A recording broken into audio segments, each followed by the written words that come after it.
झिम रिम झिमगाती बूंदे, रिम झिम झिमगाती बूंदे, धरती पर है आती बूंदे। खेतों बागों मैदानों में, खेतों बागों मैदानों में, हरियाली फैलाती बूंदे।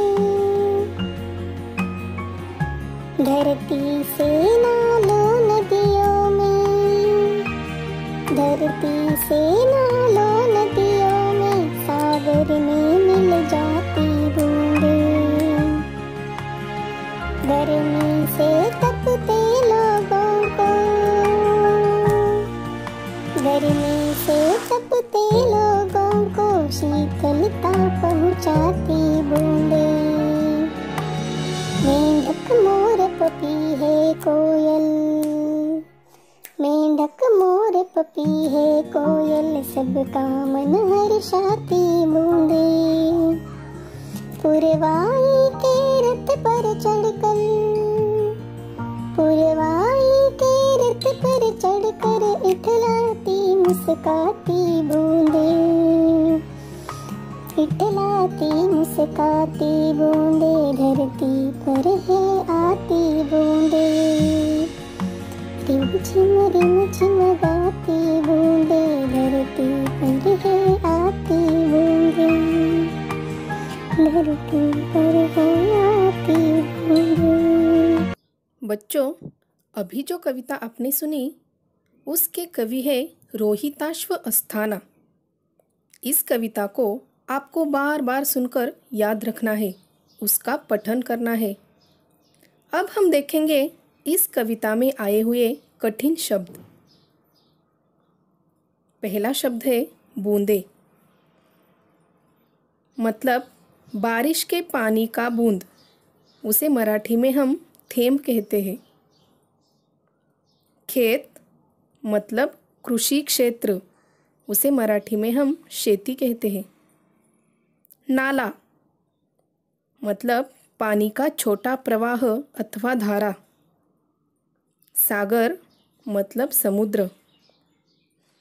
गर्मी, मतलब ऊष्मा, जिसे मराठी में हम उष्णता कहते हैं। शीतलता, मतलब ठंड, ठंडक। मेंढक, जिसे हम मराठी में बेडूक कहते हैं। पपीहा, एक काले रंग का पक्षी। कोयल, मतलब कोकिल। हर्षाती, मतलब प्रसन्न करती। पूर्वाई, मतलब पूरब दिशा से आने वाली वायु। इठलाती, मतलब शान से, गर्व से चलती। आपको सभी शब्दों का अर्थ समझ में आ गया होगा। अब हम कविता में आए लयात्मक शब्द खोजेंगे। सबसे पहले हमें लयात्मक का अर्थ जानना ज़रूरी है। लयात्मक का मतलब राइमिंग वर्ड्स। जिन शब्दों के अंत के अक्षरों का उच्चारण समान होता है उसे लयात्मक शब्द कहते हैं। जैसे कि रानी, पानी, छोटा, नाटा। चलो अब कविता में आए लयात्मक शब्द ढूंढते हैं।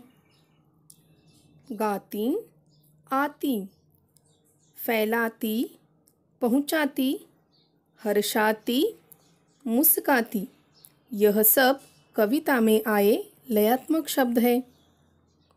अब हम कुछ प्रश्न और उनके उत्तरों का अभ्यास करेंगे। पहला प्रश्न है, बूंदे कैसे गाती है? उत्तर है रिमझिम। हरियाली कौन फैलाता है? बूंदे। बूंदे किन लोगों को शीतलता पहुंचाती है? उत्तर है गर्मी से तपते लोगों को। बूंदे किस किस का मन हर्षाती है? उत्तर है मेंढक, मोर, पपीहे, कोयल। पांचवा प्रश्न है, बूंदे किस पर चढ़कर आती है? उत्तर है पुरवाई के रथ पर। यह थे कुछ प्रश्न और उनके एक शब्द में उत्तर। आशा करती हूँ आपको यह कविता अच्छे से समझ में आई होगी। धन्यवाद।